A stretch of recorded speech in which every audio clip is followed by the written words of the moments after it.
Nós vamos pensar num tema hoje que pode ser um tema muito impopular entre as pessoas, um tema não tão atrativo, mas um tema que se faz muito necessário para que tenhamos uma visão real do que é a nossa vida cristã ou do que é a nossa caminhada como discípulos e discípulas do Senhor Jesus Cristo nessa terra. Nós vamos pensar um pouco sobre as dificuldades do discípulo, as dificuldades do discípulo. Para isso nós vamos fazer uma leitura bíblica que está no Evangelho que Mateus escreveu, no capítulo de número 10, faremos a leitura do verso 34 até o verso 39, e os irmãos vão poder também acompanhar a leitura pelo nosso telão. Mateus capítulo 10, do verso de número 34 até o verso de número 39, são palavras do nosso Senhor e Salvador Jesus Cristo. Não pensem que eu vim trazer paz à terra, disse Jesus. Não vim trazer paz, mas espada. Pois vim causar divisão entre o homem e o seu pai, entre a filha e a sua mãe, entre a nora e a sua sogra. Assim, os inimigos de uma pessoa serão os da sua própria casa. Quem ama o seu pai ou a sua mãe mais do que a mim, não é digno de mim. Quem ama o seu filho ou a sua filha mais do que a mim, não é digno de mim. E quem não toma a sua cruz e vem após mim, não é digno de mim. Quem acha a sua vida, a perderá. E quem perder a vida por minha causa, esse a achará. Que Deus aplique no nosso coração a sua palavra. O texto que nós acabamos de ler talvez seja um dos discursos mais duros que o nosso Senhor Jesus Cristo já pronunciou em todos os evangelhos que registram a sua caminhada nessa terra. Aqui nós temos uma conversa muito sincera, aberta, direta e clara de Jesus Cristo com os seus discípulos acerca das dificuldades que eles enfrentariam na sua caminhada nesse mundo. É bem verdade que em muitos contextos evangélicos, essas palavras de Jesus são quase apagadas da Bíblia. Por causa da influência de falsos evangelhos, é muito comum você ligar hoje a sua televisão, ou acessar as suas redes sociais, ou abrir o aplicativo do YouTube, e se deparar muitas vezes com falsas mensagens evangélicas triunfalistas que não admitem qualquer tipo de dificuldade ou sofrimento na trajetória de um discípulo de Jesus nessa terra. Por um lado, nós temos o falso evangelho da prosperidade, que ensina que o verdadeiro discípulo nunca vai sofrer nessa terra, nunca vai passar por privações, por dores, por necessidades, nunca vai chorar, nunca vai adoecer, nunca vai perder um parente, nunca vai perder um emprego, nunca vai passar por nenhuma frustração, nenhum fracasso nessa vida, porque segundo esse falso evangelho da prosperidade, o discípulo nasceu para ser cabeça e não cauda. Por outro lado, nós temos o falso evangelho coach, que é uma nova roupagem para o evangelho da prosperidade em nossos dias, e que ensina de maneira falsa também que o discípulo de Jesus, ele sempre vai se dar bem se ele tirar forças dentro de si mesmo. Eles dizem que o discípulo de Jesus tem um potencial tão extraordinário que qualquer lugar onde ele venha colocar a planta do seu pé, ele vai prosperar, ele vai ter sucesso, ele vai conseguir aquilo que quer, como se Deus fosse obrigado a nos dar o sucesso necessário em nossos planos, como se Deus fosse um servo nosso. O que todos esses falsos evangelhos têm em comum é o fato de eles excluírem de todo o sofrimento, a dificuldade e a dor da vida cristã. Eles fingem que a vida do discípulo é apenas uma vida boa, fácil, tranquila, de sucesso e de vitória em vitória. E é assim que muitas pessoas, milhões de pessoas, são iludidas, são afastadas de Deus por causa dessas falsas doutrinas, desses falsos ensinos. É exatamente por isso que eu penso que nós precisamos entender as palavras do Senhor Jesus Cristo que nós acabamos de ler nessa noite. Como eu já antecipei para vocês, aqui nós temos uma descrição muito clara, sincera do Senhor Jesus Cristo sobre as dificuldades, o sofrimento e as dores que nós temos de atravessar nessa vida. Examinando o texto de forma geral, nós vemos o Senhor Jesus Cristo descrevendo as dificuldades que temos como discípulos, pelo menos de três formas. Primeiro ele fala sobre as dificuldades que vamos enfrentar no mundo, depois ele fala sobre as dificuldades que vamos enfrentar na família, e depois ele fala sobre as dificuldades que vamos enfrentar em nosso próprio coração, em nosso interior, nas lutas contra os desejos da carne. É assim que o nosso Senhor Jesus Cristo vai nos orientar, nos esclarecer sobre os desafios e as dificuldades que nós temos necessariamente de enfrentar como discípulos dele nessa terra. O primeiro assunto de Jesus, então, no verso 24, é sobre as dificuldades que enfrentamos no mundo. Ele vai antecipar essas dificuldades para os seus discípulos, dizendo: não pensem que eu vim trazer paz à terra. Essa é uma das falas de Jesus que costuma soar estranho aos ouvidos de muitas pessoas, mas para entender o significado dessas palavras, nós precisamos entender o contexto no qual elas foram pronunciadas. Quando Jesus chegou a esse mundo, havia uma expectativa judaica de que quando o Messias, o Cristo prometido, surgisse na história, ele iria estabelecer uma paz mundial. O judeu naquela época esperava que o Messias prometido seria alguém que colocaria um fim em todas as guerras e conflitos humanos, alguém que resolveria todas as dificuldades do mundo em um estalar de dedo. Alguém queria instaurar uma paz mundial entre todas as nações. É por causa disso que nesse momento o Senhor Jesus Cristo alerta os seus discípulos a não pensarem dessa forma. Ele diz: não pensem que eu vim trazer paz à terra, não achem que eu cheguei aqui suprindo essa expectativa distorcida que o povo judeu tem acerca do Messias. Não pensem como a opinião pública pensa. É como se ele estivesse dizendo que a paz que ele veio trazer a esse mundo não é barata, não é terrena, não é imediata, não é superficial, não é uma paz na terra. É assim que estão as palavras na íntegra. Não pensem que eu vim trazer paz na terra. Não é uma paz para essa presente vida, não é uma paz entre as nações, não é uma paz para esse lado da eternidade, e é nesse ponto que nós já começamos a enxergar a total sinceridade do nosso Senhor Jesus Cristo para com os seus discípulos. Ele não ilude os seus discípulos. Venham comigo, vai ser 1000 maravilhas, tudo que vocês quiserem vocês vão ter, todo o sucesso que vocês nunca conseguiram, agora vocês vão conseguir. Ele não ilude os seus discípulos. Ele não diz que a vida cristã é tão fácil quanto respirar. Não, Jesus é sincero ao dizer que mesmo depois da sua chegada nesse mundo, aqueles discípulos não teriam ainda uma paz absoluta. Não pensem que eu vim trazer paz à terra. É assim que Jesus antecipa as dificuldades. Mas essas dificuldades não são apenas antecipadas por Jesus, elas são também ocasionadas por Jesus.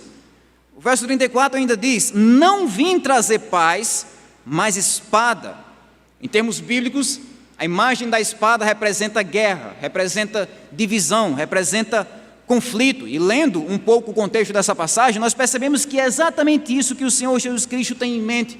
Ele não está falando aqui da espada que o discípulo vai tomar na sua própria mão e guerrear, não. Ele está falando aqui da espada que o discípulo vai enfrentar desse mundo. Por causa da minha vinda, diz o Senhor Jesus Cristo, vocês vão enfrentar a espada desse mundo. A espada da divisão, a espada do conflito, a espada da discórdia, a espada da perseguição, a espada da vergonha desse mundo. É um processo natural da vida cristã. Quando nós tomamos uma decisão ao lado do Senhor Jesus Cristo, nós seremos perseguidos por causa dessa decisão. O crente que se coloca ao lado da verdade, ele vai ser odiado por aqueles que estão do lado da mentira. O crente que está caminhando na luz, ele vai ser perseguido por aqueles que estão em trevas. O crente que vive a sua vida praticando o bem, ele vai ser caluniado por aqueles que praticam o mal. O discípulo do Senhor Jesus Cristo que caminha com Deus vai ser perseguido por aqueles que abandonaram a Deus. Eu não vim trazer paz, eu vim trazer espada. Vocês, por minha causa, diz o Senhor Jesus Cristo aqui, irão enfrentar a espada de um mundo em conflito, de um mundo dividido. Isso quer dizer que, em termos simples, nós seremos atacados por causa do nosso relacionamento com Jesus Cristo. O nosso amor pela verdade vai resultar em dificuldade. Esse é o alerta que Jesus está trazendo aqui. Não podemos ser inocentes, não podemos ser infantis quanto a essa verdade. O discípulo de Jesus, ele deve estar ciente que aceitar a verdade resulta em dificuldade. Aceitar a verdade resulta em dificuldade. Você, como discípulo, nunca poderá esperar o aplauso desse mundo, o elogio desse mundo, a aprovação desse mundo. Jesus está dizendo o contrário: espere a espada desse mundo. O ataque, a perseguição, a calúnia desse mundo. Se não aplaudiram o nosso Senhor Jesus Cristo, se não aplaudiram o nosso Mestre, também não vão fazer isso com a gente. Também não vão nos aplaudir, não vão nos aprovar. Pelo contrário, viver com Deus sempre vai implicar em dificuldade. Pessoas que perseguem você no seu local de trabalho porque você é um crente, porque é honesto no seu serviço, porque não faz do jeito que a maioria faz. Pessoas que perseguem você na sua universidade, na sua escola, no seu círculo de amizades, por causa dos princípios cristãos que você adota e vive na sua vida. Pessoas que perseguem você e simplesmente não vão com a sua cara, simplesmente porque você é um cristão, porque você tem o nome de crente. Essa é a dificuldade que nós temos a enfrentar nesse mundo dividido. Nesse mundo dividido. E não adianta, como crentes, nós queremos mudar essa situação pela força humana. Infelizmente, muitas pessoas, para amenizar essas dificuldades, para tentar diminuir essas perseguições, têm tentado aderir a uma falsa paz. Há aqueles, por exemplo, que na tentativa de encontrar paz absoluta entre os homens, aderiram ao relativismo. Então a solução para a gente não sofrer, dizem eles, é a gente acreditar que cada um tem a sua própria verdade. A igreja tem a sua verdade, mas o mundo também tem a sua verdade. Então você pode ter a sua própria verdade e todos nós vamos encontrar com Deus no fim de tudo. É o relativismo que destrói a verdade de Deus em nome de uma suposta e falsa paz. Há aqueles também que, na busca por uma paz falsa, irreal, aderiram ao ecumenismo. Dizem eles que o ideal é que simplesmente todas as igrejas do mundo, todas as religiões do mundo devem simplesmente se unir em um só lugar e confessar os seus diferentes deuses, as suas diferentes verdades e viverem em paz uns com os outros. Uma falsa união que resulta numa falsa paz. Mas o discípulo de Jesus sempre vai estar longe de qualquer paz nesse mundo que indique ou que obrigue uma negação da verdade de Deus. Nunca nós vamos ter paz, verdadeira paz nessa terra, se nós negamos a verdade de Deus. Então, se eu tenho de negar o meu Deus para ter essa paz, não é verdadeira paz. Eu vou ficar com Jesus. Ele já me alertou sobre isso. Ele disse que eu iria enfrentar a espada desse mundo. Ele disse que eu iria enfrentar um mundo dividido. E eu estou com ele. Irmãos e irmãs, nós podemos perder muitas coisas para ter a verdade, ou para ter a paz, melhor dizendo. Podemos perder o nosso dinheiro, podemos perder uma discussão, podemos perder o nosso orgulho próprio, podemos perder a nossa vez do trânsito, podemos perder elogios, aplausos desse mundo, mas uma coisa que nós não podemos perder em busca da paz é a verdade. Como disse o reformador Martinho Lutero, a paz se possível, mas a verdade a qualquer preço. A verdade a qualquer preço. Esse é o nosso lema nesse mundo dividido. E Jesus já nos antecipou sobre isso. Eu não vim trazer paz, eu vim trazer a espada, um mundo dividido. Um mundo dividido. Essas são as dificuldades que temos a enfrentar no mundo. Mas Jesus também fala, a partir do verso 35, sobre outra esfera onde enfrentamos dificuldades, que é na família. Na família. Ele fala no verso 35 sobre a dificuldade da divisão familiar, dizendo o seguinte: pois eu vim causar divisão entre o homem e seu pai, entre a filha e a sua mãe, entre a nora e a sua sogra. O drama familiar que Jesus está construindo para nós aqui é muito claro. Alguém dentro da família recebe Jesus, se torna um discípulo, se torna um cristão e passa automaticamente a ser perseguido pelos seus familiares. Passa a ser atacado por aquelas pessoas que convivem com ela, com o cristão. Ao que parece, Jesus vai ilustrar aqui essa situação, falando aqui no texto de um pai crente, que sofre perseguição do seu filho. E depois ele vai falar sobre uma mãe crente também, que sofre perseguição da sua filha e também da sua nora. Naquela época é bom que a gente lembre que os judeus eles tinham o costume de morarem todos na mesma casa. Então era todo mundo junto mesmo. Esse tipo de dificuldade, de conflito, era ainda mais constante naquele tempo, por causa desse ajuntamento familiar. E Jesus está destacando justamente esse conflito de uma família que está dividida religiosamente falando. Quando lemos os evangelhos, nós descobrimos que esse tipo de perseguição familiar foi algo que o próprio Jesus experimentou na pele. Apesar de ser o Deus encarnado, apesar de ser o Messias prometido, apesar de ser o Criador da terra em carne e osso, a Bíblia vai dizer que os familiares de Jesus não acreditavam nele. Houve um episódio em Marcos capítulo 3, onde Maria e os irmãos de Jesus foram se encontrar com ele, sabe para fazer o quê? Para prender Jesus. Está registrado lá em Marcos 3. Eles foram se encontrar com Jesus para prendê-lo, porque diziam que Jesus estava louco. Jesus está aí nessa rotina ministerial, não tem tempo nem de almoçar, nem de merendar, nem de jantar. Vamos prender Jesus, porque esse nosso irmão aqui está louco. esse meu filho está louco, é o que Maria dizia. Então nós vemos que até mesmo o próprio Senhor Jesus Cristo enfrentou dificuldades na sua família. Ele está mencionando aqui para os seus discípulos algo que ele atravessou na pele, algo que ele conheceu de perto. E foi isso que aconteceu na família de Jesus, é isso que vai acontecer na nossa família.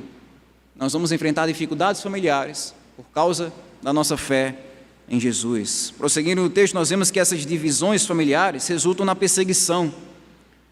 O verso 36 diz assim: os inimigos de uma pessoa serão os da sua própria casa. Olha só isso. Os da sua própria casa, é o que Jesus diz. Essas mesmas palavras foram pronunciadas por um profeta chamado Miqueias, no capítulo 7, versículo 6. Está registrado assim lá: porque o filho despreza o pai, a filha se levanta contra a mãe, a nora contra a sogra, os inimigos de uma pessoa serão os da sua própria casa. Jesus está se utilizando desse mesmo provérbio profético para descrever o tipo de perseguição familiar que o discípulo vai experimentar durante a sua caminhada. Perseguição da sua família. Isso não é novidade. Isso não acontece apenas desde quando Jesus veio a essa terra. Não. Foi isso que aconteceu desde o início.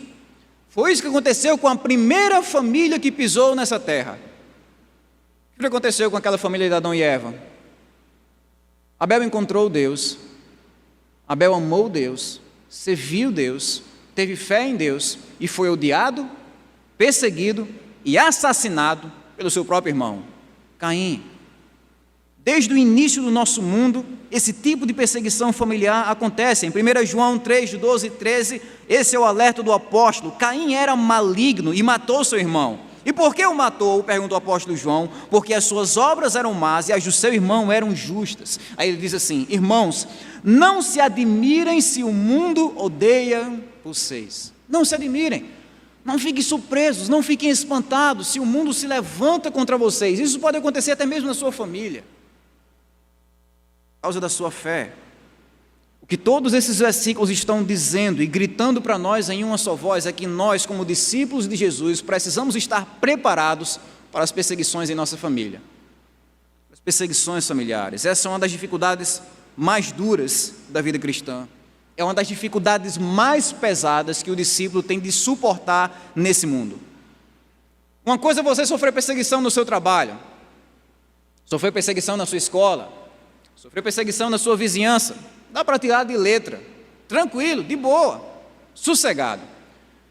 Mas outra coisa, totalmente diferente, é você sofrer perseguição daquelas pessoas que carregam seu sangue, daquelas pessoas que você tem o privilégio de chamar de família, daquelas pessoas que acordam, dormem ao seu lado, jantam e almoçam ao seu lado.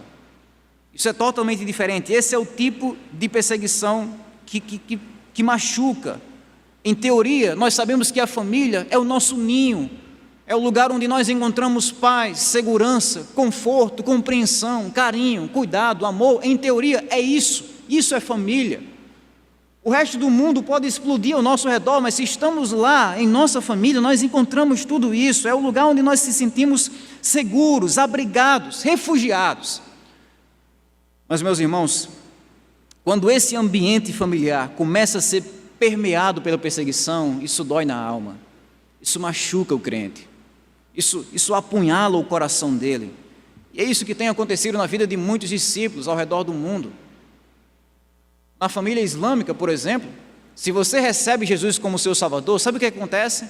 Eles expulsam você de casa. Você quer ser crente, meu filho? Quero, papai, agora eu sou um cristão, eu não creio mais em Alá, eu creio agora que Jesus é o Messias, não é Maomé, é Jesus. Sabe o que acontece?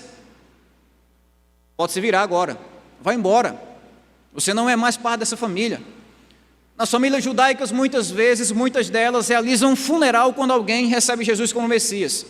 Você quer ser um cristão agora? Você vai deixar de ser judeu? Vai se tornar um cristão agora? Tudo bem, siga sua fé. Agora é o seguinte, amanhã nós estamos marcando um funeral. De quem? Quem foi que morreu? Você morreu para nós. Você não é mais parte dessa família. Em muitas famílias religiosas da nossa região, muitas vezes vocês sabem que o cristão é tratado como a vergonha da família. Você é a vergonha da família. Você quebrou a tradição dos seus pais, quebrou a tradição dos seus avós, os seus bisavós pertenciam a essa religião e agora você quebrou, você é a vergonha da nossa casa. Então muitas vezes essas perseguições familiares nos encontram nesse ambiente mais sensível da vida, a família. A família. É assim que muitos discípulos têm lidado com dificuldades na família por causa da fé em Jesus. Mas o nosso conforto em meio a isso tudo é que, por mais que nós sejamos atacados pela nossa família de sangue, nós sempre seremos acolhidos, abençoados e fortalecidos pela nossa família na fé. O nosso conforto nisso tudo é, por mais que nós venhamos a enfrentar dificuldades em nossa família aqui na terra, nós temos um Pai no céu, nós temos irmãos na fé aqui na terra, e é isso que nos conforta, é isso que nos encoraja, é isso que faz com que a gente venha seguir adiante. Novamente citando as palavras do reformador Martinho Lutero, ele próprio enfrentou muitas dificuldades quando se tornou de fato um cristão, foi muito atacado pelo seu pai naquela época. Mais tarde Lutero vai escrever um dos seus hinos, que se popularizaram, se tornaram um dos seus hinos mais conhecidos e famosos, chamado Castelo Forte. E uma das estrofes desse hino, Lutero vai cantar o seguinte: se temos de perder os filhos, bens e mulher, embora a vida vá, por nós Jesus está, e dá-nos-á o seu reino. E dá-nos-á o seu reino. É essa presença confortante do Senhor Jesus Cristo que se torna suficiente para enfrentar qualquer tipo de dificuldade que venhamos a atravessar nesse mundo ou em nossa família. A presença de Jesus, o Jesus que nos dá o seu reino. E na sequência do texto nós vemos que uma das últimas dificuldades que são destacadas por Jesus é a dificuldade que o discípulo tem consigo mesmo. Então, às vezes, o discípulo tem dificuldade com o mundo, às vezes ele tem dificuldade com a sua família, e às vezes também ele tem dificuldade consigo mesmo. A dificuldade que ele passa no seu próprio coração. Jesus vai começar no versículo 37, descrevendo a dificuldade que o discípulo tem de viver o amor supremo. Ele diz: quem ama o seu pai ou a sua mãe mais do que a mim, não é digno de mim. Quem ama o seu filho ou a sua filha mais do que a mim, não é digno de mim. Notem que ao mesmo tempo que Jesus fala sobre as dificuldades que nós vamos enfrentar em nossa família, as perseguições que enfrentamos em nosso ambiente familiar, ele destaca também a importância de amarmos a Ele mais do que amamos a nossa própria família, de amarmos a Ele mais do que amamos os nossos parentes de sangue. Jesus sabe que no calor da perseguição familiar, muitos discípulos abandonam o barco. Muitos discípulos deixam de amar a Ele. Muitos discípulos optam pela apostasia, pelo abandono da fé, pela descrença em Jesus Cristo. E é por isso que Jesus vai desafiar o nosso coração para que a gente possa viver o amor supremo. Amarmos a pessoa de Jesus mais do que amamos qualquer pessoa nessa terra. Mais do que amamos qualquer pessoa nessa terra. Não me entendam mal. A ideia aqui não é que não devemos amar a nossa família. Se o discípulo não ama a sua família, ele não é um discípulo, ele é um demônio, ele é o próprio diabo em pessoa. Não é essa a ideia. O que Jesus está dizendo aqui é que o amor a Ele, o amor a Jesus, deve preceder todos os outros amores dessa terra. Eu devo amar Jesus Cristo infinitamente mais do que eu amo qualquer pessoa nesse mundo, quer seja um estranho ou uma pessoa que convive diariamente comigo na minha família. Amar a Ele mais do que todas as coisas, sem dúvida, essa reivindicação de Jesus é radical. Nenhum rabino, nenhum judeu, nenhum mestre daquela época ousou se aproximar dessa reivindicação. Seria loucura. Então qual é a diferença? Por que Jesus faz isso? Por que Jesus exige um amor a Ele mais do que todas as coisas? É porque Jesus é o próprio Deus. Se Jesus é Deus e Ele é, então faz sentido que a gente ame a Ele acima de todas as coisas. Faz sentido com que o nosso amor por Ele seja infinitamente maior do que o amor que temos pela nossa própria vida. Amar a Ele sobre todas as coisas. É assim que somos desafiados a vivermos o amor supremo na vida cristã. E ainda outra dificuldade destacada no texto, no verso 38, é a dificuldade da autonegação. Jesus diz assim: e quem não toma a sua cruz e vem após mim, não é digno de mim. Pode parecer estranho para nós no século XXI, mas uma das coisas mais comuns do judeu daquela época era ele acordar de manhã, abrir a porta da sua casa e ver um condenado, ensanguentado, fraco e açoitado, passando na frente da sua casa, sendo obrigado a carregar a própria cruz até o local da sua execução. Isso era rotina nos dias de Jerusalém daquela época. Aquele condenado ia carregando a própria cruz, sendo vaiado, cuspido, apedrejado até mesmo pelo povo, uma situação de tortura e vergonha. Foi isso que o nosso Senhor Jesus Cristo sofreu momentos antes de morrer na cruz. E é isso também, como Jesus está dizendo aqui, que o discípulo vai enfrentar nesse mundo. O discípulo é chamado a tomar a sua cruz. Isso quer dizer que ele tem de negar a si mesmo, ele tem de suportar a vergonha e a humilhação desse mundo, ele tem de crucificar o seu ego e continuar seguindo Jesus em todo esse processo. Aceitar Jesus implica na negação do nosso eu, na negação do nosso ego, negar a si mesmo e receber a Jesus. E como o texto vai dizer, quando nós tomamos a nossa cruz, nós estamos fazendo isso após Jesus. Não é tome a sua cruz e vá sozinho, se vire. Não, tome a sua cruz e venha após mim. Entre na fila. Quando o crente carrega a sua cruz, ele não está fazendo isso sozinho, ele está carregando a sua cruz e colocando os seus pés nas pisadas ensanguentadas que Jesus Cristo deixou nesse mundo de dores. Tome a sua cruz e venha após mim. O que o crente faz tomando a cruz não é nada de heróico. Nossa, como eu sou impressionante. Não, nós estamos fazendo apenas aquilo que Jesus Cristo já fez por nós. Ele já levou a cruz mais pesada. Ele já pagou por nossos pecados. E uma última dificuldade, que é destacada no texto aqui no nosso coração, que o discípulo tem consigo mesmo, é a dificuldade de viver sem autopreservação. O verso 39 diz isso. Quem acha a sua vida, a perderá. E quem perde a vida por minha causa, esse a achará. Se existe algo que todos nós temos em comum, é o nosso instinto de autopreservação. Ou, se você preferir, o nosso instinto de sobrevivência. Nós estamos sempre fazendo aquilo que podemos fazer para manter a nossa vida, para preservar a nossa vida. Nós pagamos qualquer preço que seja necessário para continuarmos vivos. Toda luta que nós realizamos, desde o momento que acordamos até o momento de dormir na cama à noite, toda essa trajetória de trabalho, alimentação, cuidado no trânsito, cuidado com a saúde, toda essa trajetória é uma luta nossa de preservar a nossa vida. Queremos continuar vivos. Mas é interessante que aqui Jesus está dizendo que o discípulo dele é aquele que está disposto a abrir mão da própria vida. Ele está disposto a abrir mão da própria vida nessa terra. Ele está disposto a perder o que for necessário para seguir Jesus. Perder o seu emprego, perder amigos, perder sua família, perder conforto, perder popularidade, perder festas, bebidas, drogas, sexo ilícito, diversões, perder privilégios nesse mundo, perder relacionamentos pecaminosos. O discípulo de Jesus, ele está disposto a perder a sua vida nessa terra para ganhar ela na eternidade. Ganhar a sua vida com Deus no novo céu e na nova terra. Essa é a forma de Jesus descrever a caminhada de um discípulo. Ele não está interessado em preservar a si mesmo. Ele está interessado em entregar a si mesmo, numa caminhada muitas vezes de dor, de sacrifício e de autonegação, mas numa caminhada que glorifica a Deus, que exalta a Deus, que obedece a Deus. E é claro, meus irmãos, que essas decisões que eu estou mencionando aqui para vocês não são fáceis, não são automáticas, não são simples. Não é que a gente simplesmente aperte um botão e isso acontece, não é. É por isso que eu disse que essa dificuldade que o discípulo enfrenta aqui não é nem no mundo, não é nem na família, é consigo mesmo, é no seu próprio coração, decisões difíceis. Todo discípulo de Jesus está envolvido nessas lutas do coração. Não são apenas as lutas aqui fora, mas as lutas que ele enfrenta aqui dentro. É a batalha contra o nosso ego, é a batalha contra o nosso eu, a batalha contra o nosso pecado. Essa é a verdadeira cruz que temos de levar. A verdadeira cruz não é um filho trabalhoso, não é uma esposa trabalhosa, não é um marido trabalhoso, não é uma doença. A verdadeira cruz não é um desemprego, não é uma frustração financeira. A verdadeira cruz sou eu, o meu ego, o meu eu, o meu desejo de ser mais, de querer mais, de saber mais, de se exibir mais. A cruz é os meus desejos pecaminosos.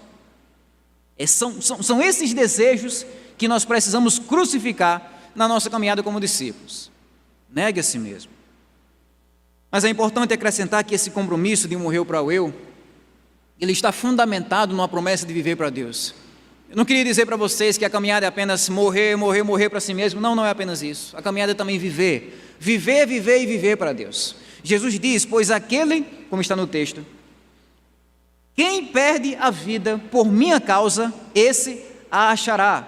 O compromisso de eu morrer para mim mesmo está fundamentado na promessa de viver para Deus. Se nós perdemos a nossa vida nessa terra, nós ganhamos na eternidade.